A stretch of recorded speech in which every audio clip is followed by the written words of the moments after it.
Warahmatullahi wabarakatuh. Bismillahirrahmanirrahim. Alhamdulillahirabbil alamin. Wassalatu wassalamu ala asyrafil mursalin sayyidina Maulana Muhammadin wa ala alihi washabbihi asma'in amma ba'du. Ingkang sangat kula hormati Kiai Haji Atabik Ali dan keluarga, Kiai Haji Jirjis dan keluarga, wonten pernah Mbah kula sedanten, wonten Mbah Nafis, wonten Mbah Ida sedanten kang hormati. Duka Mbah niku celukan wau Gus Yofur tasarruf dipanggil adik. Kula niki tasarruf. Kula niki termasuk Bani Umar, terus kula kepanggih Bani Mbah Maksum teng Mbah Abdul Aziz. Terus Mbah Nuriyah niku Mbah Mas Furiyah, terus dugi Mbah Abdul Aziz. Kula niku mbah kandung kula Fatimah binti Idrus bin Umar. Mbah Umar niku garwane namine Maimunah binti Abdul Aziz. Terus kula yang teng mriki paling dekat kalian Lek Hindun, Mbah Hindun. Iki sami-sami putu Mbah Umar. Nggih kalian rileks kula badhe nerusaken cerita Gus Yofur, cerita Mas Maftuh, dan saya tidak akan gojlok karena beliau sudah punya tawaduk, sekarang sudah membaik. Karena saya juga heran kok beliau kelihatan pinter begitu malam ini itu. Saya pernah dijazahi bapak, kata bapak gini, "Hak, kon kudu terkenal ngalim, ora usah terkenal wali," kata beliau. Kenapa Pak? Wong nak terkenal alim itu bisa baca Wahab, Muhadzab, itu sing hasud sinau itu ya bagus karena ada kompetisi. Yang mengidolakan terus belajar halal haram itu juga bagus. Tapi nak terkenal wali tok itu kadang orang sowan nggo gula njuk donga, dadi rodok-rodok masalah. Makanya saya pernah matur sama Lek Hindun, Mbah itu Mbah Idris itu, saya kalau muji Mbah Hamid Pasuruan mesti al-alim dulu. Karena itu kenangan saya, beliau itu orang alim, bisa baca Jamul Jawamek, bisa sampai ketika di Termas juga beliau diberi gelar Shahibul Jamil Jawamek. Jadi saya teruskan cerita Gus Yofur. Dulu yang di Termas termasuk mbah saya, terus Mbah Ali, Gus Habib, sama Gus Muhammad. Terus dulu Mbah Munawir hubungannya dengan Kiai Mahfud Termas, dititipi Gus Muhammad, kemudian diajak ke sini. Karena Mbah Munawir orang Quran, singkat cerita Gus Muhammad ini menjadi alim dan hafal Quran. Terus jadi menantunya orang Betengan, terus punya anak Gus Harir, sekarang Gus Muham. Sehingga ini dzurriyyatan ba'duha min ba'd. Saya sendiri istri dari Mbah Idrus, mbah saya itu orang Kudus, namanya Sofia binti Maksum bin Soleh bin Asnawi Sepuh. Jadi yang Mbah Soleh ini dulu gurunya Mbah Soleh Darat ketika ngaji di Kudus. Sehingga silsilah ini harus kita jaga supaya kita punya tradisi yang benar. Saya tidak akan bosan-bosan belajar kitabnya Mbah Ali tentang Hujatul Ahli Sunnah. Memang benar-benar belajar, artinya saya nikmati. Di antara yang saya kagumi yaitu ketika orang lain a priori dengan Ibnu Taimiyah, Bali itu ya kadang uji Ibnu Taimiyah, tapi ya kadang kritik. Yang dikritik tentu pendapat Ibnu Taimiyah yang tidak membolehkan orang ziarah Rasulullah SAW. Tapi yang dipuji adalah Ibnu Taimiyah meyakini bahwa qiraatul Quran itu tanfaul mayyit. Itu dipuji-puji sama Bali. Ibnu Taimiyah dikutip, Ibnul Qayyim dikutip. Saya akan cerita sedikit tentang tradisi hujjah. Dulu ulama itu kelihatannya sederhana, tapi kalau berargumentasi itu hebat. Tadi Gus Yofur menyebut kitab Mbah Hasyim itu mengharamkan kentong. Beliau masyhur itu punya kitab namanya Al-Jasus an Tahrimin Nakus. Intinya kentong itu haram. Secara dalil ini meyakinkan sekali, karena ketika Rasulullah rembukan sama sahabat, kita dengan apa memaklumatkan orang kalau waktu sholat masuk? Ada sahabat yang usul pakai kentong, dzakalin nasoro itu Nasrani. Ya pakai buk itu semacam trompet besar, dzakalil Yahud. Kemudian ada yang usul kalau gitu api ya Rasulullah, dzakalil Majus. Sehingga dari hadis itu Mbah Hasyim berpikir kentong itu haram. Tapi Mbah Fakih Mas Kumambang itu mengkritik Mbah Hasyim dengan ngarang kitab Hazur Ru'us an Tahrimin Nakus. Jadi beliau ngomentari kitab itu sambil geleng-geleng kepala. Kitab kok keliru nganti ngono itu. Jadi cara pikirannya siapa Ki Fakih. Kentong di Indonesia itu kanggo wedhus dicolong gitu. pos kampling gitu. Kalau ada banjiran ya kentong, ada maling ya kentong. Jadi nggak ada persamaan sama sekali dengan kentong yang milik orang apa? Nasrani. Sehingga di pondok saya itu ada kentong tapi jelek sekali. Karena itu satu-satunya cara supaya beda dengan kentong yang di gereja. Kalau elek kan mirip kentong di pos kampling. Itu ya agak-agak ilmiah sedikit. Dulu ceritanya Gus Zofur itu saya teruskan. Itu singkat cerita, itu kalau yang di kejadian di Termas itu Mbah Dimyati sudah nyuruh semua kentong disembunyikan karena mau ada Mbah Hashim. Cerita itu mukarror di Kiai Fakih sama di Kiai Dimyati Termas. Setelah kentong dikumpulkan semua, Mbah Hashim datang, seneng, ngiranya Syekh Dimyati ini sependapat dengan beliau, yaitu sama-sama nggak ada kentong. Tapi setelah itu ada santri yang matur, Mbah Dim pun beres kentong pun kulo delikno sedanten.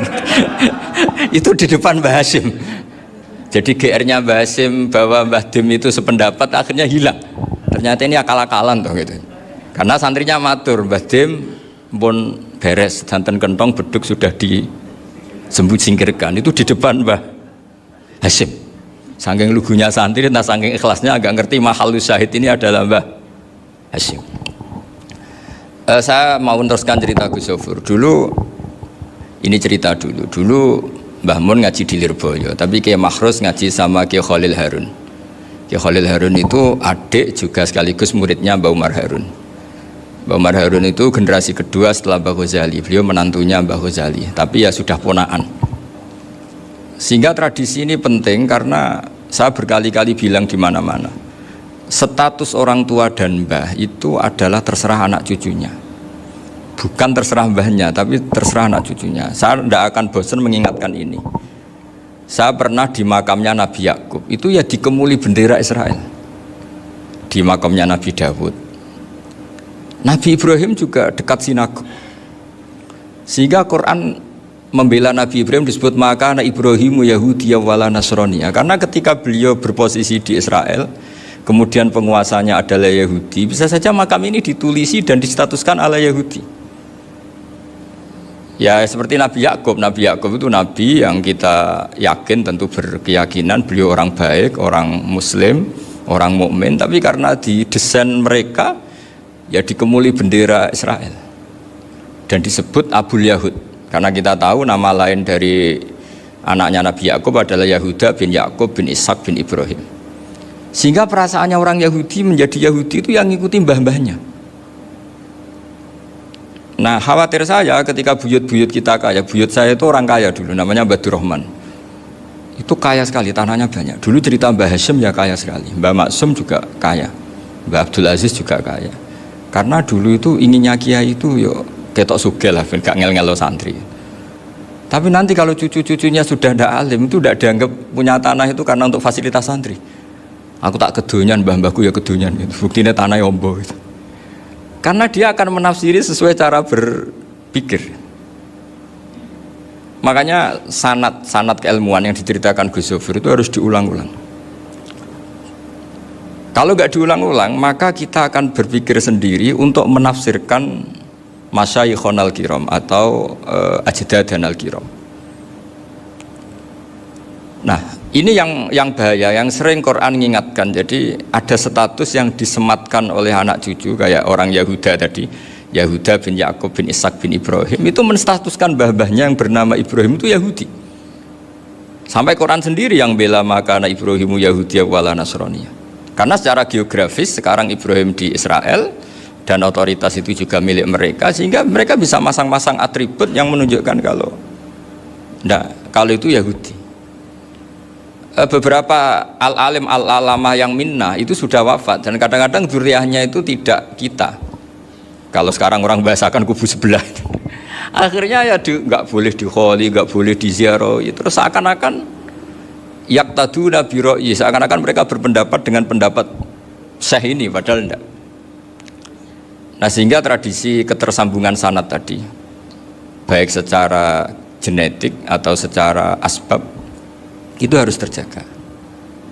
Saya beberapa kali banyaklah sering diceritain Mbah Mun.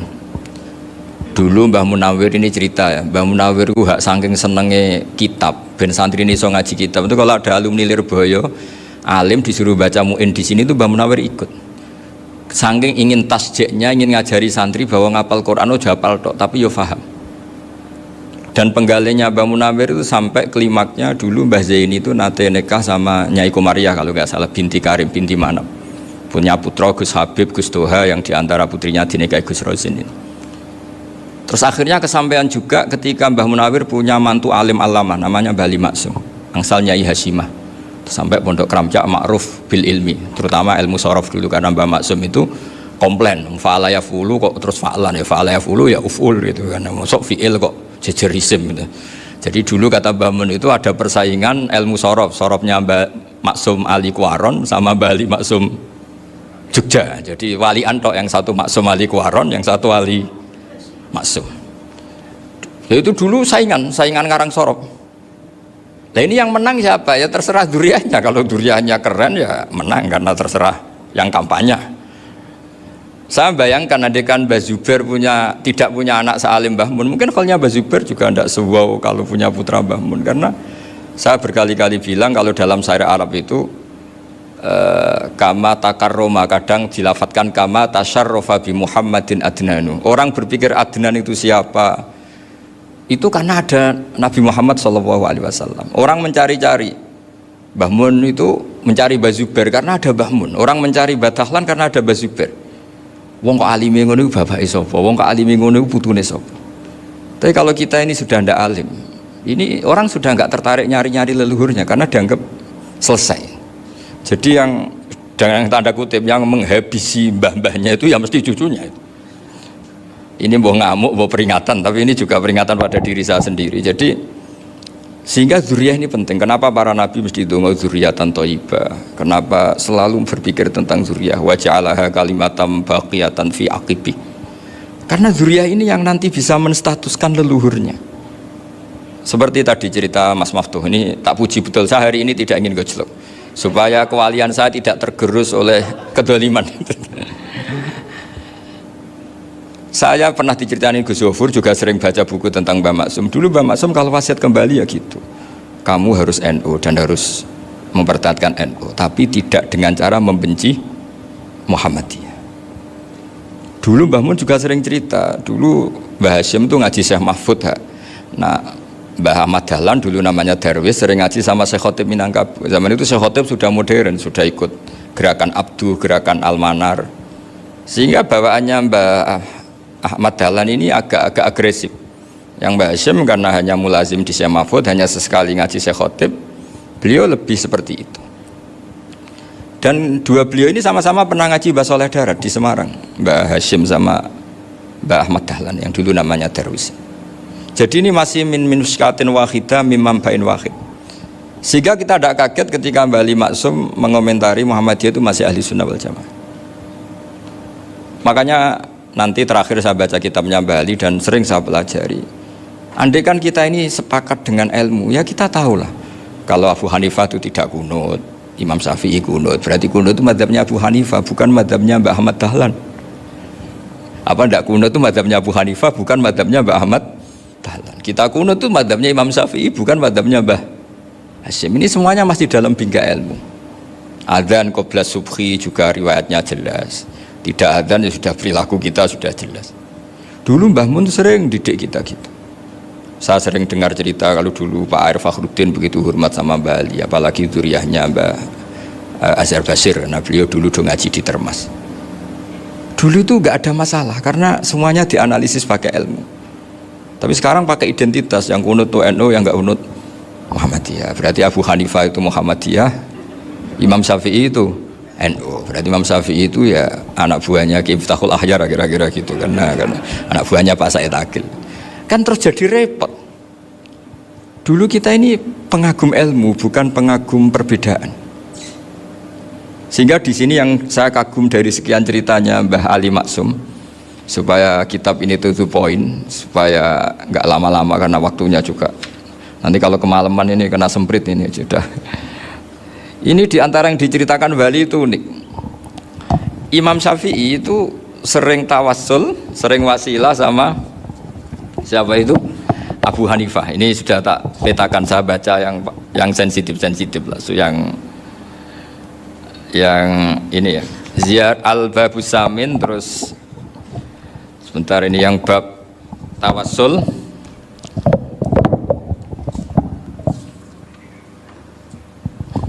Ini di sini halaman 90, mungkin santri-santri kerapjak bisa ngecek lagi di kitab Hujjatu Ahli Sunnah. Ketika cerita tawassul, di antara yang diceritakan Mbah Ali Maksum adalah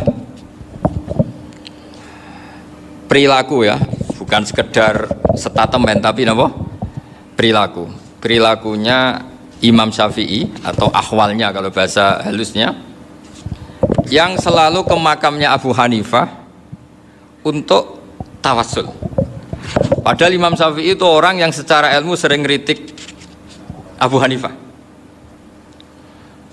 Jadi ini saya baca ini di halaman 100, jadi tawassul mulai halaman 9 berapa ini sampai halaman ini yang qala sami'tu Syafi'iyya yaqul inni la atabarraku bi Abi Hanifah wa aji'u ila qabri fi kulli yaumin za'iran fa idza uridat li hajatun shallaitu rak'atain, halaman 100, waji'tu wa sa'altu wa ta'ala al hajat indahu fama tab'udu anni hatta tuqda. Kanal Imam Syafi'i ayyama huwa bi Baghdad yatawassalu bil Imam Abi Hanifah yaji'u ila dorihi fayusallimu alaihi wa yatawassalu ila Allah bihi fi qada'i hajati. Terus wa yatawassalu Imam Ahmad bi Imamin Syafi'i. Jadi di antara yang diceritakan Mbah Ali Maksum itu betapa Imam Syafi'i yang terkenal sering mengkritik Abu Hanifah dalam tatanan fikih karena beliau tidak percaya ada istihsan. Abu Hanifah berpendapat adanya istihsan, dan kita tahu lah ikhtilafu Syafi'i wa Abu Hanifah itu besar sekali. Tapi beliau itu tahu Abu Hanifah itu orang yang sangat soleh. Abu Hanifah itu kalau ketemu sama orang yang utang beliau itu yang lari bukan yang utang Abu Hanifah, karena takut orangnya itu izin. Jadi kalau ketemu yang utang di jalan itu yang sembunyi itu Abu Hanifah. Kenapa engkau sembunyi? Ada yang utang saya lewat, nanti orangnya malu. Jadi setingkat Robi'ah Adawiyah itu beliau di rumah ada maling itu sembunyi. Ditanya kenapa engkau sembunyi? Malu, gak ada yang dimaling. Malu sama malingnya karena serumah itu gak ada barang yang layak dicolong itu. Itu Robi'ah dia sembunyi. Itu yang bisa niru itu Abu Hanifah. Jadi wali-wali besar ini ternyata saling menghormati dan saling tawassul. Nah saya berharap tawassul ini bukan sekedar perilaku sosial, tapi memang ada sanadnya. Sehingga terus diceritakan Bali di sini dulu istaqa Umar bil Abbas. Kata siapa tawassul harus dengan Rasulullah SAW? Dulu istaqa Umar bil Abbas. Sayyidina Umar itu tawassul istisqa dengan Sayyid Abbas. Padahal kita tahu Sayyid Abbas ini tidak nabi. Terus beliau cerita sampai Imam Syafi'i tawassul sama Abi Hanifah. Sehingga gak ada perdebatan itu kan Umar. Kalau Umar kan ada jaminan boleh diikuti karena beliau sahabat. Bali cerita tentang Imam Syafi'i yang tawassul dengan Abu Hanifah. Seargumentatif itu. Maka saran saya kepada alumni Kerapjak, santri-santri Kerapjak, karena saya hanya berani ngomong sama santri Kerapjak, sama mas saya ada berani kalah sepuh. Itu tradisi keilmuan itu harus dijaga dengan hujjah dan dengan tadwin, dengan pembukuan. Saya punya sekian cerita ya, misalnya dulu kita mungkin iskal itu janggal. Kenapa sih orang Islam tukaran sama orang Islam itu? Sehingga di antara doa Nabi yang enggak dikabulkan Allah, enggak boleh dikabulkan sama Allah, enggak boleh, bukan berarti enggak mustajab. Redaksinya famana aniha, memang enggak boleh. Redaksinya bukan falam yastajib lahu tapi famana aniha. Di Al-Marrah As-Salisa ini Nabi dilarang, yaitu melarang umat Islam itu jangan sampai tukaran sama umat Islam sendiri. Itu kata Allah, ya tidak bisa kata Allah, kalau itu tidak saya kabulkan. Itu dulu guru-guru kita nyontohkan sederhana. Kira-kira kalau saya tukaran wek Gus Zofuru, Mbah Mun luwih ikhlas dibanding ditukari wong liya. Nek ana kakak ditabuk adik, wong tua luwih ikhlas dibanding ditabuk tangga. Barokahnya membaca kita lebih mentoleransi.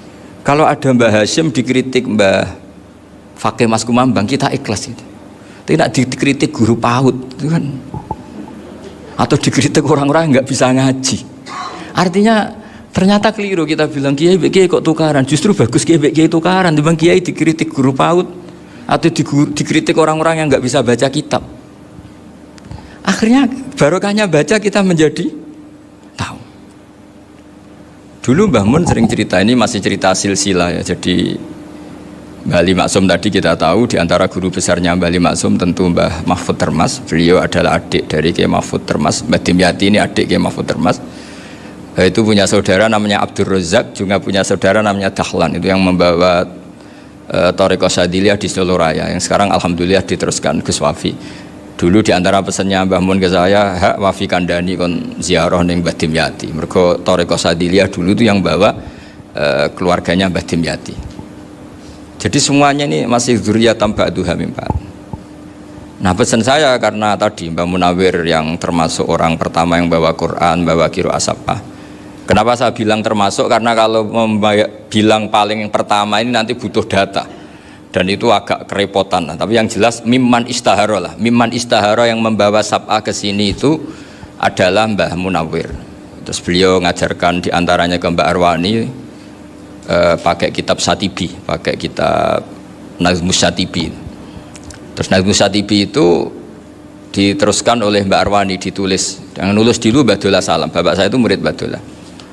Dulu Mbak Dola sebelum ke Mbak Arwani ngaji sama Ki Said di Sampang. Bapak saya sebelum ngaji di Mbak Dola sudah hafal Quran lewat buyut saya sendiri namanya Ki Zubaidi. Yang Ki Zubaidi akhirnya jadi menantunya Mbak Ahmad Su'eb. Jadi buyut saya kandung ini namanya Sofiyah, itu asal keluarga Lasem, yang adiknya Sofiyah ini punya adik Badi'ah yang jadi ibunya Ki Sahal. Terus Ki Sahal punya Mbak Yu namanya Muzayanah, punya di garwa Ki Mansur punya anak Gus Qayyum. Jadi dulu ibu saya, ibunya Gus Sofur, ibunya Pak Maftu itu semuanya di Lasem. Karena saya dari keluarga Gen ya Lasem, dari keluarga sanad guru ya Lasem.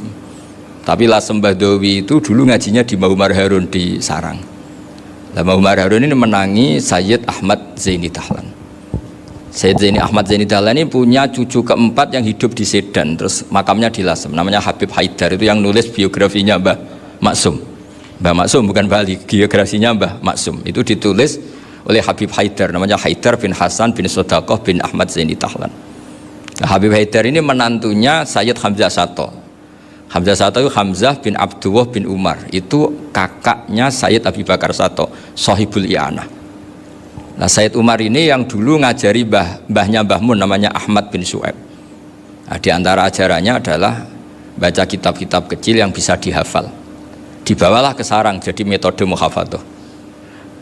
Tapi kemudian lama-lama oleh pondok itu jadi syarat kenaikan kelas. Dulu nggak ada muhafadzah untuk kenaikan kelas ya, supaya orang alim itu harus hafal. Lama-lama dipakai syarat untuk muhafadzah. Jadi semua ini sanad harus kita ingat supaya kita bisa menjaga tradisi. Termasuk tradisi ini kiai seneng jagungan, terus ngomong rapat penting. Itu juga sanad. Setahu saya Mbah Mun itu kalau ketemu bapak ya guyon terus. Saya punya kenangan tuh yang dulu agak iskal tuh begini. Ada isu lah, entah isu entah hoax entah apa, ada kaji itu agak beling itu, pokoknya beling lah gitu. Seneng siapa itu, rondo lah apa. Pokoknya beling gitu. Ketika Mbah Mun dilaporin tamu kalau kaji itu beling sama rondo itu. Mbah Mun tanyanya lucu. Lho ayu no cung. Wahyu banget Mbah. Wahyu. Itu bapak juga bakas ayu nih. Dulu saya sekali ini kiai kok bakas wong ayu, bakas budine barang lah kira-kira gitu. Tapi setelah saya tambah alim, tambah ngerti itu, kata bapak gini, ya abek bakas ayu hak timbang iyakno malah qadzaf. Ternyata seni. Sekali Mbah Mun atau bapak bilang, "Kaji kok zina kaji," maka larinya ke qadzaf. Maka menghindari bahasa menuduh, ngomong yang enggak penting. Lho ayu no. Jadi kiai dulu tuh orang sok suci tapi menghindari hal-hal yang jadi punya seni untuk ngelola kehidupan. Orang bermalam-malam jagungan sama teman asik itu kan perlawanan terhadap nafsu kita, syahwat kita untuk mungkin nikmati dugem di bar atau di tempat-tempat maksiat. Itu setan di Indonesia tuh kakuati sama Ki Jawa. Orang supaya tidak tertarik maksiat itu Ki Jawa cukup ketemu kancane masak terong guyon, gejolok-gejolokan zaman mondok, sewengi lulus sangka maksiat. Bar wis tutup. Perlawanannya sederhana, nggak pakai tahajud, nggak pakai wiridan, karena Ki Jawa juga koyoknya rapati potongan ahli ibadah gitu, itu jagungan gitu. Jadi setahu saya itu pernah lihat Bali itu sekali ketika beliau ngisi ceramah di Mbah Hamid Bedowi, saya masih kecil diajak bapak. Dulu kalau bapak ngelihat Bali sama Mbah Hamid itu mesti nangis, karena dua orang alim bertemu. yang akhirnya ya pisanan itu. Mbah Hamid punya anak Gus Nasih, di sini ada Mbah Nafisa, terus jadi Mbak Salih Hindun itu. Jadi dulu itu ya guyon terus ketika ketemu. Itu yang sering bodoni Mbah Hamid itu ya Ki Bisri. Ki Bisri itu kalau datang ke Ki Hamid Pasuruan, nak wali tenan aku teko ditatakno mangan. Jadi ukurannya ya. Ternyata sampai sana dikei mangan tenan. Masih belum mengakui, kan nak wali tenan aku iki kiai rung di mobil, dongakno aku di mobil. Sudah kalah satu seri itu masih gak terima. Lalu itu Mbah Hamid akhirnya berdoa, ayo monggo, mugi-mugi Ki Bisri gak ada mobil. Itu setelah didoain masih tanya, mereknya apa merek? Jadi itu Mbah Hamid jawab, ya paling Holden itu. Nah, paling Holden. Itu nyari mobil itu ya adalah dapatnya Holden. Suatu saat Mbah Bisri ditudang Mbah Hamid gak dikasih bisaro. Karena utangnya sudah banyak Mbah Hamid, Mbah Bisri ini utang tadi, utang doa tadi. Itu ya gak dikasih bisaro. Ya gak mau kesang apa-apa kelambimu kayak aku. Didol sama muhibbinya Mbah Hamid. Itu harganya melebihi jatah bisaro. Ketemu Mbah Hamid, Kang, susu Kang, mergo. Jadi dulu itu rileks, makanya ini yang diceritakan ke Zofur. Sebetulnya kalau kiai-kiai itu bersanat itu ya rileks, hidupnya itu rileks. Karena rileks ini perlawanan terhadap kemungkaran. Saya dulu musyawarah sering sama Gus Zofur usul fikih. Itu jelas di antara yang ditulis Lubil Usul itu. Ya kita tahu tadi misalnya sanad usul fikih, Mbah Ber itu sangat al-usuli, Kiai Zubair Dahlan, abahnya Mbah Mun. Punya murid diantaranya Kiai Sahal. Kiai Sahal punya karangan Thariqatul Husul fi Syarhi Lubil Usul. Itu Thariqatul Husul itu beliau ngendikan dalam mukaddimah bahwa saya bisa mensarah ini berdasar ngaji maknani sama Mbah Zubair. Terus beliau mengutip sarah itu dari kitab Nailul Ma'mul. Beliau ngendikan binus khotin khotiyah ghairi matbu'ah. Dan itu ditemukan di Kiai Mansur di Lasem. Karena Kiai Mansur iparnya Mbah Sahal. Mansur bin Khalil itu diantara katibnya Syekh Mahfud. Jadi semuanya ini sambung. Mbah Ber saking ahli usul fikihnya, kalau ngajar usul fikih itu kalau guyon takriran saya ini lebih memahamkan ketimbang sarah. Ya sudah, terus Mbah Zubair Kiai Fakih, terus Syekh Mahfud. Di sini Syekh Mahfud termasuk orang yang dekat Mbah Munawir, sampai putrane Mbah Mahfud namanya Gus Muhammad dibawa Mbah Munawir, kemudian mondok di Termas diantaranya, terus dinikah jadi menantunya kalau nggak salah Haji Taslim di Betengan, kemudian sekarang juriannya Mbah Mahfud di Betengan. Ini nggak boleh hilang secara seperti itu. Diantara di usul fikih diterangkan, ketika diantara 5 hukum itu ada yang bernama mubah. Mubah itu boleh dilakukan, boleh ditinggalkan, dan kalau dilakukan ya tidak berpahala, tidak disiksa. Itu ada ulama yang protes nggak bisa seperti itu. Itsma min mubahin ila wa tahaqqaqu bihi tarku haramimma fa'il zamu minas sukun tarkul qatli wa minas sukut tarkul qadaf. Tidak bisa, mubah itu tidak ada. Kalau kiai jagongan semalaman itu Allah ngitungnya itu hada taroka dugem, wahada taroka delok dangdut, wahada taroka kada wa kada. Oh, itu luar biasa. Dan kita ngikuti yang seperti itu saja. Gak usah tahajud, gak usah witir telulas kaya ora kuat timbang gremeng wis. Sewengi jagongan, setan ngenteni kita tergoda maksiat, ternyata maksiatnya sampai tutup, kiainya masih apa? Jagongan. Jadi jagongan saja ada ilmunya bahwa itu perlawanan terhadap tarkul ma'asi. Sehingga bagaimana Anda katakan mubah ini mubah, toh gunanya adalah tarkul haram. Meskipun efek mubah juga bisa tarkul wajib, wae bojo blonjo turu. Karena wae ngrumati ibuke turu. Itu halal wajib. Jadi mubah itu resikonya ya bisa tarkul wajib, bisa tarkul haram. Sehingga kalau sanad ini terjaga secara baik, secara kultur, saya sering juga saguan sama Gus Zofur itu mesti tak niati gitu. Jagungan wong alim kuwi ibadah, dan menikmati ibadah adalah dakbul auliya wa dakbul ulama. Kata Imam Ghazali, pada akhirnya waqud buhadatin al istilzat bil mubahat. Kata Imam Ghazali, pada akhirnya qutbu hadatin, madaru hadatin, pokok dari agama ini adalah melawan kemaksiatan dengan kita menikmati al-istidzat bimubah. Kita menikmati sesuatu yang dibolehkan Allah Subhanahu wa taala. Dan seperti ini itu bisa qasmu dhuhri syaitan, bisa menghancurkan punggungnya setan. Karena kalau melawan setan dengan ibadah ini kadang kita capek selain isra potongan. Tapi nak kangkang neng komplek H gitu jagungan mbek kancane, ngenang melarate, mbok ngenang ora sekolah, ramunggah kenangan sing ramunggah diarani istiqomah. Gitu kan diarani tulus zaman, kok sing munggah dianggap kesusu. Saya ini punya pondok Quran, kalau ada yang hafal 3 tahun mesti digojlok kancane. Gak apik kesusu itu. Kesusu itu mesti tidak barokah karena tergesa-gesa apa? Hatam. Sehingga yang nggak hatam-hatam itu kayak partai mayoritas. Ini yang partai tulis zaman katanya. Ahli sobri katanya. Akhirnya di pondok gara-gara itu mau guyon, tapi nggak ada stigmasi yang nggak naik. Di pondok sarang itu saya punya temen itu banyak yang sekelas dengan saya, sekelas sama Gus Kamil, akhirnya sekelas dengan Gus Sofur. Padahal saya ini kakak kelas. Saya temannya Gus Kamil, temannya Gus Sofur. Ini anak ini nggak pernah naik. Itu nggak dinyek, nggak dicibir di pondok.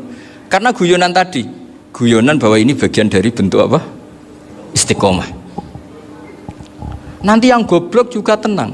Karena kiainya cerita, kadang santri goblok ya barokah. Di sini pondok akeh santri ora tau sinau ning omah dadi kiai gede.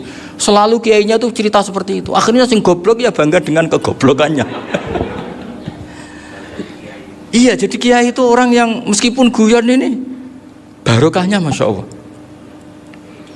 Dan setahu saya kiai-kiai alim itu ya senengannya guyon, karena tadi guyon itu luar biasa. Bapak saya itu kalau pesan sama saya itu enak ngaji is guyon nice. Wong ning omah mikir utang, mikir wedi bojo macam-macam, kok ngaji mbok jak nangis pisan, nangis ping pindho gitu. Sudah jak guyon ae. Paling gak lali. Gitu. Dan beliau punya dalil kul bi fadlillah bi rahmati fa bidzalika falyafrah. Jadi jangan sampai orang ini farah bil maksiat, jangan sampai orang itu. Dan ini yang saya kenang dari sekian cerita murid Mbah Ali Maksum ya senangane guyon. Gojlok-gojlokan mbek santri guyon. Ini saya maklumatkan ke semua santri beliau bahwa ini bukan sekedar guyon, tapi al-istildzat bil mubahat. Ini adalah perlawanan terhadap setan karena banyak orang bisa senang tuh kalau nunggu maksiat. Ini bisa senang dengan sesuatu yang tidak maksiat. Itu kayak apa hebatnya? Makanya Nabi itu kalau ketemu sahabat ya sering ngendikan yang ringan-ringan. Ya Umar ma'afalan duher jong mano piye ijek. Kalau ketemu anak kecil ya. Nanti ketemu yang tua-tua yang sudah nggak bisa mikir ya tetap riang. Sehingga ada cerita dalam sebuah tafsir. Ya saya ulang lagi, ada cerita di sebuah tafsir. Kenapa Nabi Musa ditanya Allah wa matilka biyaminika ya Musa? Ma'ana wa ta'ala a'lam. Tentu Allah sangat tahu yang di bawah Musa itu apa. Karena Allah tahu Nabi Musa itu grogi. Orang dipanggil Wali Maksum pasti grogi, santri dipanggil Mbah Mun pasti grogi. Kenangan saya setiap dipanggil Mbah Mun ya mesti tanya yang ringan-ringan, wis sarapan ha. Arung sarapan ya sarapan. Pas sarapan ya kan tanduk mangan sing enak, wong santri ora tau mangan enak. Ya enggak pernah ngomong yang penting, ngendikan yang penting. Nah, karena Nabi Musa ini grogi, ini sebagian tafsir. Itu ditanya yang ringan, "Sakowe iku nggawa apa?" Karena pertanyaannya ringan, Nabi Musa juga ringan. Ya Nabi Musa itu sampai lali, itu pangeran sing ya'lamu sirra wa akhfa. Diterangno. Niki tongkat Gusti. Gunane kathah Gusti tongkat iki. Qala ya aso ya atawakkau 'alaiha wa ahusyu biha 'ala ghanami wal ya fiha ma'arifu ukhra. Oh, tongkat Gusti niki penting Gusti. Nggih nak. Nggih macam-macam lah Gusti. Atawakkau 'alaiha wa ahusyu biha 'ala ghanami kangge menghalokan. Masih terangno terakhir dan yang lain-lain Gusti. Wal ya fiha ma'arifu ukhra. Sehingga akhirnya rileks karena Nabi Musa terus ngerti ternyata ketemu pangeran itu gak seserem yang saya bayangkan gitu. Pertanyaannya ringan itu ada ilmunya. Tapi cerita ini yang versi tafsir ini tidak yang seperti di Manaqibul Ghazali. Di beberapa kitab tentang Manaqibul Ghazali diceritakan di alam roh Nabi Muhammad SAW itu yubahi bi ummati, saking yubahinya sampai ngendikan ulama ummati ke anbiya'i Bani Israel. Ulama umatku itu pinternya atau statusnya itu mirip-mirip lah. Kaf itu ya mirip-mirip kayak ulamanya nabinya Bani Israel. Akhirnya Nabi Musa itu tersinggung sekali, bagaimana mungkin ulama disamakan dengan apa? Nabi. Sehebat-hebatnya ulama itu kan tidak akan yabluhu darajatan nubuwah atau yartaqi ila darajatin nubuwah. Itu akhirnya ya kalau kamu nggak percaya panggil, yang dipanggil Imam Ghazali. Ya Nabi Muhammad juga nggak mau kalah gitu. Kalau manggil ulama RT ya kalah keok gitu. Akhirnya Imam Ghazali datang, ditanya sama Musa, "Mas muka, nama kamu siapa?" Ana Muhammad bin Muhammad Al-Ghazali At-Tusi Asy-Syafi'i. Itu disebut panjang sih. Nabi Musa guyu-guyu. Kamu lama kok ngomong yang nggak penting, ditanya namanya kok penjelasannya sepanjang itu, dianggap itu satu kesalahan. Masa tanyanya nama kok ditanya jawabnya Muhammad bin Muhammad Al-Ghazali At-Tusi Asy-Syafi'i, kepanjangan itu. Ketika Nabi Musa agak mencibir, agak gimana itu, terus Imam Ghazali, kalau ini masalah, lebih masalah jenengan. Apa itu? Yang tanya jenengan tuh Allah ya alamu sirra wa akhfa, dan Allah hanya tanya wa ma tilka biyaminika ya Musa. Harusnya jenengan jawab asoya titik, bukan kepanjangan. Atawakkau alaiha wa syubya itu kepanjangan. Allah tanya yang di bawah kamu itu apa? Yang di tangan kamu. Harusnya jawabnya hanya asoya. Tapi kenapa penjelasannya sepanjang itu? Sampai terakhir waliya fiha ma'aribu ukhra. Terus pinter tenan kayak gitu. Terus Nabi Musa terus bilang, ya pinter tenan aja gitu. Padahal kita tidak pernah GR seperti itu, kan kebetulan Imam Ghazali gitu. Kalau yang lain mungkin ya keok lah kira-kira gitu. Tapi ini cerita dalam khazanah keilmuan. Benar yang dikatakan Gus Zofur. Saya termasuk orang yang pernah mondok Lirboyo Pasanan. Jadi setelah saya disuruh nemani Gus Kamil, tahun berikutnya Gus jenengan disuruh. Pokoknya anakku mbah sak wulan lah kudu tahu mondok Lirboyo. Piye-piye aku tahu ngaji Mbah Karim. Terus yang disuruh mbaturi Gus Kamil itu saya. Jadi saya pernah 1 bulan tuh di Lirboyo. Karena saya ini santri beling ya, kontraknya pokoknya penting ziarah Mbah Karim. Ya saya nggak pernah ngaji, ya pokoknya gerbar ngisa. Ziarah ya sudah. Ngaji subuh ingat saya sama Gus Imam. Itu dari 17 hari ingat saya ngaji 2 kali. Tapi kalau ziarah ke Mbah Karim sudah lupa jumlahnya karena memang kontraknya disuruh ziarah. Sampai seperti itu. Dan saking senengnya bangun sama Mbah Karim saya masih ingat. Ngamplopi salam template itu masih ingat untuk Gus Anwar, untuk Gus Imam, untuk Gus Kafabi, termasuk untuk Gus Maksum. Itu malam-malam saya dijak ngamplopin. Zaman itu saya masih ingat selawewu. Zaman itu kos 1 bulan itu 13.000. Jadi kira-kira kalau 25.000 itu untuk kos 2 bulan. Jadi saya krusnya itu pakai kos. Saya masih ingat Mondok Sarang itu kos 1 bulan 13.000. Berarti kira-kira 500.000 itu di amplopin sendiri sama Bang. Ini untuk Gus War, ini untuk Gus Imam, ini untuk Gus. Padahal Gus Imam ini mondoknya sudah di Mbah Mun. Itu Mbah Mun hormatnya sampai untuk jatah salam template. Nah yang ribet kebalikannya, kita pulang Gus Imam karena melihat Gus Kamil ini putrane Mbah Mun, Gus Kamil disangoni. Saya juga disangoni karena Gus Imam dulu ngaji juga sama Pak D saya, sama keluarga saya. Itu kata Gus Kamil setelah keluar, mau kamu nih gue abal ya, boten berarti gue aku. Karena ini penting, ini kalau sampai dianggap tukar guling, ribet deh.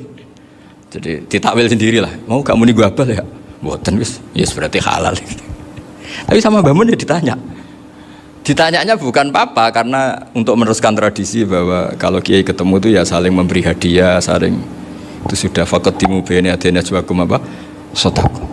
Sehingga ketika Krapyak ini punya Bali Maksum alim alama, kemudian melahirkan murid-murid yang juga ibar kayak Mbak Warsun bisa ngarang apa Kamus Al-Munawwir, Pak Bik juga punya karangan Kamus Al-Muasir. Saya itu punya semua. Karena ini adalah buah dari bahwa kita ini tidak kalah sama produk-produk yang di sana. Bahwa produk di kita ini sudah cukup untuk mengantarkan orang menjadi alim alama.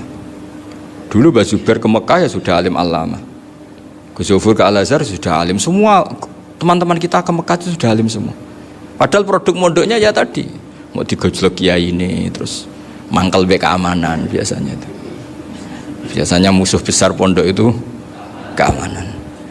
Jadi ya bukan berarti gojlok ibunya Gus Maftuh, enggak. Biasanya keamanan tuh musuhnya apa? Banyak. Jadi cerita-cerita saya mohon sekali murid-murid Krapyak jangan hanya ngaji fikih. Kalau hanya ngaji fikih itu posisi Abu Hanifah itu seakan-akan nyun sewu orang yang sangat tidak ahli hadis. Karena beliau di situ kelihatan kalah sekali dengan Imam Syafi'i.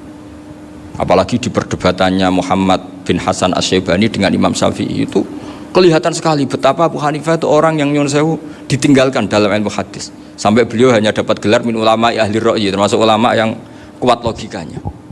Juga harus baca kitab-kitab seperti ini. Ternyata di balik Imam Syafi'i mukhalif pada beliau di bab-bab fikih, perilakunya sangat hormat. Sampai beliau tuh kalau tawassul ke kuburannya Abu Hanifah. Dan beliau ngendikan an-nasu fil fiqhi iyalun ala Abu Hanifah. Semua orang yang ahli fikih itu masih anak buahnya Abu Hanifah. Saya berkali-kali cerita, mazhab Syafi'i itu alatut tadhir hanya dua, yaitu al-ma' wa turab. Abu Hanifah nambahi wanar. Alasannya Abu Hanifah, orang mukmin yang dosanya banyak itu dibakar di neraka, dan alasannya Allah litadhirihim, untuk mensucikan mereka. Sehingga pikirannya Abu Hanifah, an-nar itu min alatit tadhir. Apa yang terjadi ketika bata itu, batu bata yang dibakar, di situ campur teletong, campur apa-apa, itu kalau sudah mazhab Abu Hanifah selesai, sudah suci, karena sudah ngelewatin pembakaran.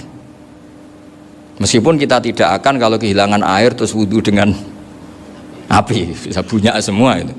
Tapi apapun itu menjadi solusi. Sehingga saya punya kitab namanya Ikhtilafu Malik, Ikhtilafu Malik wa Abu Hanifah atau Ikhtilafu Syafi'i ma Abu Hanifah. Itu kelihatan sekali kalau Abu Hanifah itu nyuruh posisinya kalah, karena yang ngarang orang-orang Syafi'i. Tapi kalau melihat kitab-kitab kewalian, misalnya di kitab Mizan Kubro, ini juga sering disebut itu Mbak Ali Maksum tentang Imam Sa'roni. Berkali-kali beliau mengutip Mizan Kubro. Itu Abu Hanifah adalah orang yang sangat mukasyafah. Artinya ketika Nabi cerita air wudhu itu menjatuhkan dosa, tidak ada air wudhu yang jatuh ke kamu kecuali saat itu juga dosa kamu jatuh. Itu beliau datang ke Madharota Kufah. Kemudian beliau bilang sama si orang tua tadi, tub anizina. Orangnya terus bilang atubu minazina. Ada lagi pemuda datang dibilangin tub an ukuki walideka, terus bilang tub tu an ukuki walidayya. Sampai yang terakhir ada tub an simai alatilahwi atau an samai alatilahwi, terus tub tu an samai. Ketika orang itu ditanya, kenapa engkau begitu tahu dosanya apa? Saya tahu air wudhu ini menjatuhkan apa. Jadi kira-kira kalau zina mungkin ya batang babi lah, kalau hanya sekedar melihat mbak-mbak mungkin ya curut atau tikus lah, kira-kira gitu. Nah dulu dulu ya mungkin ya tikusnya cilik gitu. Nah dulu suwi ya tikus werok itu atau apalah, pokoknya beliau itu tahu. Tapi anehnya Abu Hanifah apa? Setelah itu dia nangis minta mukasafahnya ditutup. Ya Allah, saya ini mukasafah kok malah menjadi tahu sawatil mukmin. Padahal aturan syariat jenengan man satara musliman satarahu, bahwa enggak baik melihat jeleknya orang mukmin. Minta ditutup. Makanya saya ini bangga ada mukasafah. Makom yang kita sampai sekarang tuh makom setelah Abu Hanifah mukasafah. Jadi Abu Hanifah repot-repot mukasafah, minta makomnya ditutup, tidak menjadi mukasafah. Dan alhamdulillah kita sudah tidak mukasafah sebelum minta ditutup. Jadi kita ini keren. Keren karena aturannya itu man satara musliman satara huwa, yang tidak tahu aibnya orang muslim maka Allah akan nutupi aibnya di akhirat. Dan kita alhamdulillah barokahnya tidak mukasafah, tidak ngerti aibnya orang mukmin. Jadi kita harus pakai patokan ilmu. Saya ulang lagi, kita harus pakai patokan. Makanya saya tahu betul ketika Kiai Hamid Pasuruan, beliau dulu ngaji Jamul Jame, ngaji Juman, Bali Maksum di sana sama Gus Habib, sama Gus Muhammad bin Mahfud, termasuk mbah saya kandung dulu Kiai Sidik, mbah saya yang itu juga ngaji di Termas. Bapak saya dulu Kiai Nur Salim ngaji di Buyut Baiti. Dulu itu kawin juga sederhana, kayak cerita Gus Sofur. Jadi bapak saya kandung itu Kiai Nur Salim itu ngaji di Mbah Baiti. Mbah Baiti itu adik kandungnya buyutnya saya dari ibu. Nah Mbah Baiti itu teman akrabnya mbah saya namanya Kiai Nur Sam, Mbah Nur Sam. Singkat cerita terus Nur ke Jorabi Arab Bekno itu. Setelah bapak saya ke Badullah mau ditawarin jadi mantu, kata bapak saya kulon pun dipek mantu Mbah Baiti. Akhirnya dapat ibu saya itu. Karena ibu saya itu cucu Mbah Baiti, cucu lambung, jadi mbahnya ibu saya itu Mbak Yunya Mbah Baiti. Namanya Mbak Sofia tadi yang dapat Mbak Idris itu, yang Mbak Idris ini bin Umar. Ya Mbak Umar yang mbahnya Mbak Hamid, Hamid bin Abdul bin Umar, kalau bahasa itu Fatimah binti Idris bin Umar. Dulu kecilnya Mbak Idris namanya Abdul Khalik, kalau kecilnya Mbak Hamid namanya Abdul Mukti, kalau kecilnya Mbah Maksum namanya Muhammadun kalau nggak salah. Dulu itu orang dulu itu namanya dua-dua karena diganti ketika musim apa? Haji. Jadi ini terjaga, sehingga tidak ada ceritanya kiai-kiai yang jagongan kemudian santrinya itu yang agak-agak khawarit loh. Kiai kok sungi-sungi jagongan, gak tahajud, gak duha, itu tidak ada seperti. Karena ini dianggap fi'lul mubahat untuk melawan mungkarat. Jadi sehingga di kitab Ikhya diterangkan, kamu jangan ngira orang-orang soleh ketika jagungan itu min ahlil bitolah wa takasur, itu orang-orang yang pemalas, itu enggak. Tapi mereka bisa mengasyiki Allah, bahwa dalam jagungan ketemu teman ya asik, gejul-gejulkan sama Pak Maftuh ya asik. Dan keasikan ini bentuk perlawanan terhadap keasikan harus dengan maksiat. Itu kayak apa kalau kita ngaji sampai seperti itu? Termasuk tadi yang diceritakan Pak Maftuh kitab Hunyah. Semoga beliau cerita juga pernah belajar. Saya pernah belajar kitab Hunyah khatam. Itu diantara yang diceritakan Syekh Abdul Qadir Al-Jilani tadi, kata beliau Al-Jilani dipakai Jim Al-Jilani. Ini agak beda dengan kita. Mbah Zubair itu punya kitab namanya Al-Qalaid Al-Luluyah. Beliau menfatwakan nama-nama ajam itu kamu bebas. Ajamiyun fasna bihi masyita. Sehingga kita kalau punya kiai harus mau qolal ustukhri, sehingga tak mau qolal istukhri. Tirmidzi juga nasibnya sama. Qolat rawahut Tirmidziyu, sehingga tak rawahut Turmudziyu. Yang satu rawahut Tarmidziyu. Ya karena kita keluarganya Tarmidzi apa enggak gitu. Makanya kata Mbah Mun sama masih ingat. Kata cerita Gus Zofur tadi, adabnya Gus Zofur itu cerita tentang keluarga ibunya. Padahal keluarga ibunya juga orang-orang soleh yang luar biasa. Itu kata Mbah Mun, kowe roh jenenge Imam Bukhari tahu ya. Jenenge sapa? Saya nyebut Muhammad bin Ismail bin Ibrahim bin Muhirah bin Bardasbah. Lah iya Bardasbah mbok waca Bardisbah yo. Lah cara kene mbok Parmin mbok Parlan. Jadi Bardisbah mbok Bardasbah iku cara kene yo Parmin Bapak. Iku rak Mbah Fadl Senori dadi kabeh diwaca Arab. Jenenge Mbah Umar Harun. Dhisik yo wong sarang Mbah Harun mbok Kirun yo ora roh, wong dhisik yo wong kuno ya. Jadi kalau versi Mbah Fadl termasuk yang pertama bikin nasab Mbah Maksum itu tulisannya Mbah Fadl yang dikutip Habib Haidar tadi. Ya saya seperti Gus Zofur juga mencari-cari hubungan ulama-ulama di Jawa itu. Mbah Mun itu kalau bicara mbahku orang sing jenenge Kiai Serut, kalau ditulisannya Mbah Fadl itu Syaraf. Jadi Mbah Fadl itu fanatik orang-orang alim itu ditulis Arab, kalau Mbah Mun itu Jawa. Dulu itu ada wali seto di daerah saya, dulu orang ya janggal, ternyata ada sato itu, kesamaan di Arabnya itu sato. Sehingga kiai-kiai itu ada fanatik Tirmidzi, Turmudi, Tarmidzi, Jilani, Jailani, karena ajamiyun fasna bihi masyita. Jadi kalau nama-nama ajam monggo lah baca sekenanya, sementing cuma mungkin tahqiqnya benar Pak Maftuh tadi, memang di Mu'jamul Buldan itu Al-Jilani bikasri jim, ya sudah kita baca Al-Jilani. Sebab itu kayak Pondok Pelosok Lirboyo itu menurut saya bagus, orang itu maknani betul sama gurunya. Kalau Sarang enggak. Kalau Pondok Lirboyo, pondok yang tadi ternyata keluarga Mbah Munawir sini pernah bisanan, yaitu Mbah Zaini pernah nikah sama Nyai Komariah ya kalau nggak salah, punya putra Gus Habib ya, Pak Toha dan sebagainya. Itu betapa hubungan pondok Quran sama pondok kitab dulu itu nggak pernah terputus. Bapak saya selapal Quran itu dulu ngaji Mbah Zubair. Jadi bapak saya sering ngutip mu'en apa, padahal bapak saya itu terkenal tuh, beliau cita-citanya itu saya ingin hafal Quran kayak hafal Fatihah. Beliau itu sampai sepulahnya sekali, karena beliau inginnya hafal Quran kayak hafal Fatihah. Termasuk murid terbaiknya Mbah Dullah bapak saya itu ya ngaji kitab. Sehingga kata Mbah Mun, jadi Mbah Munawir di mantu Bali Maksum itu ya sudah dipenggali dituruti pangeran. Lahirlah seorang Bali Maksum yang membawa. Jadi dulu itu ya Gus Muhammad yang ngaji di Termas, nanti Mbak Arwani sebelum ngaji di sini ngaji di Tebu Ireng, sehingga Mbak Arwani bisa ngarang kitab. Beliau ngarang kitab tentang Sab'ah, Faidul Barokat namanya. Ya nulisnya ya fasih ya. Saya punya tulisan tangannya Mbak Arwani itu banyak. Saya juga punya tulisan tangannya Mbak Hasyim Asy'ari ketika nyurati buyut saya yang di Damaran itu pakai bahasa Arab. Jadi dulu itu Mbah Ali Maksum juga sama, surat-suratannya dulu sama tokoh-tokoh Muhammadiyah ya bahasa Arab. Nah ini harus kita dengar dari abna, dari bahwa Mbah Maksum kemarin yang diceritakan Gus Zofur di Khol Mbah Maksum, kue kudu belo NU, kudu tetap NU, tapi bukan dengan cara membenci Muhammadiyah. Tadi Pak Maftuh menguatkan sanad itu dari Pak Atabik bahwa Muhammadiyah termasuk ahli sunnah wal jamaah, karena sama-sama tidak sabus sahabat, sama-sama ikromus sahabat, dan sama-sama bermadhab. Nah soal akhirnya ada beberapa yang serapati seneng ngaji, ini yang agak ribet. Tapi kamu tidak usah ngeritik Muhammadiyah agak seneng ngaji, kayaknya juga sama, kita nggak seneng ngaji juga banyak itu. Jadi kalau ngeritiknya masalah itu kan kita ya agak-agak sama. Ya jadi ternyata di sini, terus ini yang terakhir supaya nggak lama-lama, Bali juga punya sisi keras. keras sekali. Jadi dalam hal-hal yang khas ini di halaman 87 itu keras sekali. Beliau ngendikan wahal bi jununun hatta usdira amri lil mu'minin alla yazuru rasulahum. Jadi ketika saya tadi sudah bilang bahwa beliau sering muji Ibnu Taimiyah dalam banyak hal, tapi dalam banyak hal juga beliau mengkritik Ibnu Taimiyah ketika menafsirkan la tusaddur rihal illa ila salasati masajid. Kemudian Ibnu Taimiyah tidak mentasrekkan, tidak mensunatkan ziarah kubur Rasulullah sallallahu alaihi wasallam. Beliau mengkritik. Dan cara mengkritik adalah ngendikan ulaikal ladzina yuriduna ayyahulu bainahu sallallahu alaihi wasallam wa baina ummatihi fi nakhiyatin.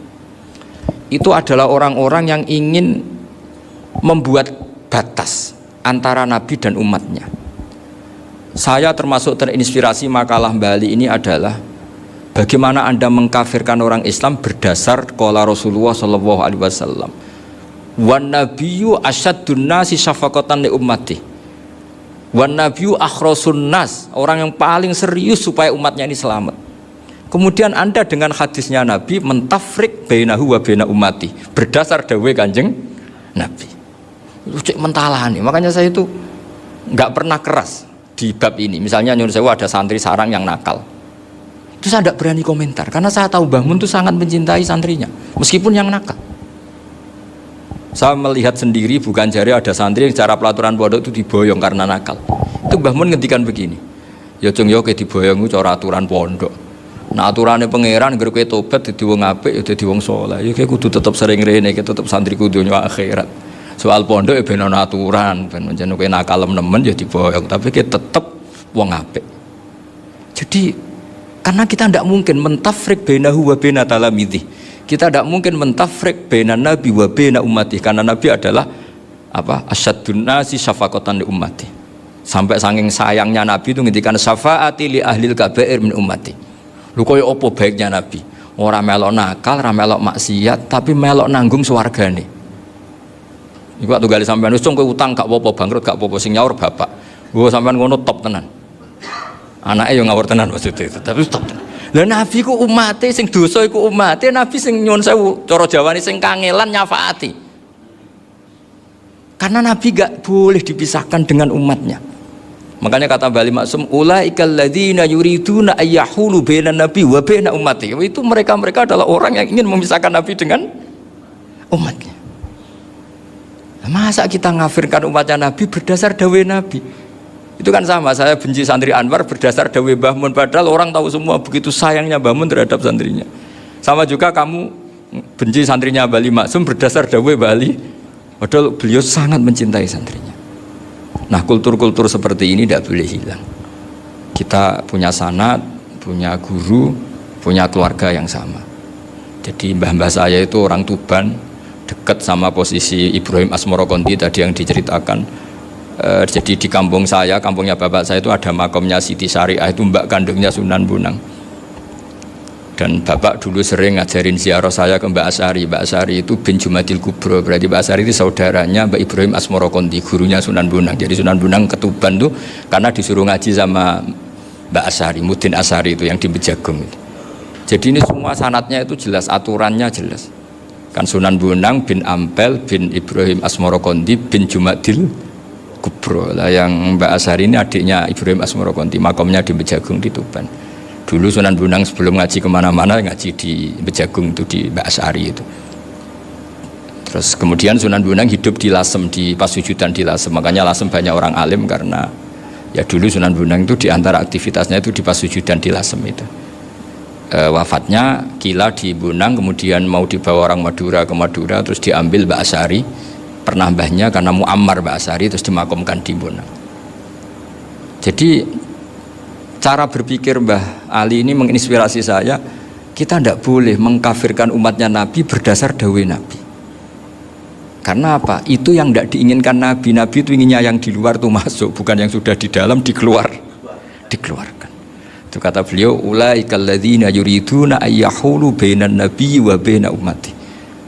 Orang-orang yang tidak mentasrek ziarah pada Nabi adalah orang-orang yang ingin memisahkan Nabi Dan begitu kias berikutnya, orang-orang yang sidik-sidik muni ini kafir, ini sudah enggak benar, inilah yurja khairuhu, itu orang-orang yang memisahkan. Dan lucunya berdasar dawuh Nabi. Makanya semua kalau sampai ngaji Mizan Kubro, ini kitab yang sering dikutip Bali Maksum, ketika Nabi ngintikan laisa minna man ghasyana, laisa minna man latomal hudud wa syaqqal juyub bada'a bid'awal jahiliyah, laisa minna min tilkal khoslah. Semua ulama mentafsiri laisa minna fi tilkal khoslah, bahwa dalam hal itu Islam tidak bertanggung jawab. Masa menipu berdasar dibolehkan Islam, kan tidak mungkin. Semua perilaku yang salah disebut Nabi laisa minna fi tilkal khoslah, bukan laisa minna fayakunu huwa kafir. Tidak ada satu ulama yang mengatakan laisa minna berarti orang ini kalau menipu sudah kafir. Ketika dosa ya sak dunya kafir kabeh. Siapa enggak pernah menipu? Sekedar pernah. Siapa enggak sering menipu bahkan? Hobi kadang ya rezekinya dari nipu. Lah itu kalau betul maknanya laisa minna terus kafir, semua orang di dunia kafir. Karena siapa sih yang selain Nabi yang enggak, selain Nabi kan enggak mungkin apa? Maksum. Belum lagi menurut teori usul fikih ada nipu yang wajib. Ya kan, misalnya kita orang baik ketemu orang dolim yang memburu perempuan mau diperkosa terus bersembunyi yang kita tahu, kita wajib nipu apa wajib jujur? Ketika orang dolim tanya, perempuan tadi kemana? Wajib nipu apa wajib jujur? Wajib nipu, karena kalau kita jujur berarti memberi peluang orang dolim menemukan buruannya. Jadi betapa alimnya. Dan ketika kitab Mizan Sa'roni dipakai Bali, dipakai Mbah Mun, saya pernah ngaji Mbah Mun, terus kita tahu maknanya laisa minna fi tilkal khoslah. Sehingga kita tidak mengatakan laisa minna dengan terjemahan letterlek tidak termasuk umatku. Kita tidak akan menambahi fa tafriq fayakunu kafiran, tidak akan selamanya. Karena maknanya laisa minna fi tilkal khoslah. Kenapa kita selalu begitu? Karena enggak mungkin kita memisahkan umatnya Nabi dengan Kanjeng Nabi berdasar dawuh Kanjeng Nabi. Karena Nabi adalah berstatus bil mu'minina raufur rahim. Ya, terus ini mohon maaf sekali ini yang saya bisa, tapi saya mohon kajian kitab Ahli Sunnah saat tadi sudah matur Gus Afif, Gus Picon, supaya kitab ini ditakriri lah, supaya apa ya, lebih apa ya, dan yang lagi harus santrinya, jangan bebankan saya. Ini santri yang pernah mulai sama-sama. Biasanya kalau orang NU pesantren terus orang usul jenengan mawon. Senengnya lempar-lemparan, itu kata bapak saya, tawadhu itu keliru aja. Tawadhu itu aslinya wong ra tanggung jawab, ben ketok Islami bebo tawadhu aja.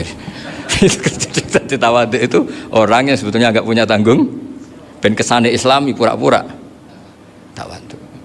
Jadi, tapi saya mohon, nah ini kitab ini bagus sekali. Di antara yang saya senang adalah beliau cerita kalau Imam Syafi'i sering tawassul sama Abu Hanifah. Padahal kalau kita ngaji di kitab-kitab fikih, Abu Hanifah itu kayak tersangka lah. Di bab ilmu apa? Hadis. Sampai biasa kan di kitab Minhajut Thalibin, walaysa li Abi Hanifah hadisun sahihun. Jadi habis cerita madzhab Malik, madzhab Syafi'i, terus walaysa li Abi Hanifah madzhabun apa hadisun. Wah, kasihan ini. Tapi kalau kamu ngaji Mizan Kubro, Abu Hanifah ini dapat posisi. Karena mesti Mizan Kubro ngendikan farojal amru ila martabatayil mizan. Kemudian dua madzhab ini sama-sama benar, tinggal kamu milih yang musyaddid apa yang mukhaffif. Misal dosis tinggi apa dosis ringan, monggo. Dan itu saya ulang lagi, kitab-kitab yang sering dibaca Bali Maksum, kemudian Mbah Mun, guru-guru kita. Dengan demikian maka benar Gus Sofur tadi, kultur kita, tradisi kita tetap terjaga. Nggih, mohon maaf. Assalamualaikum.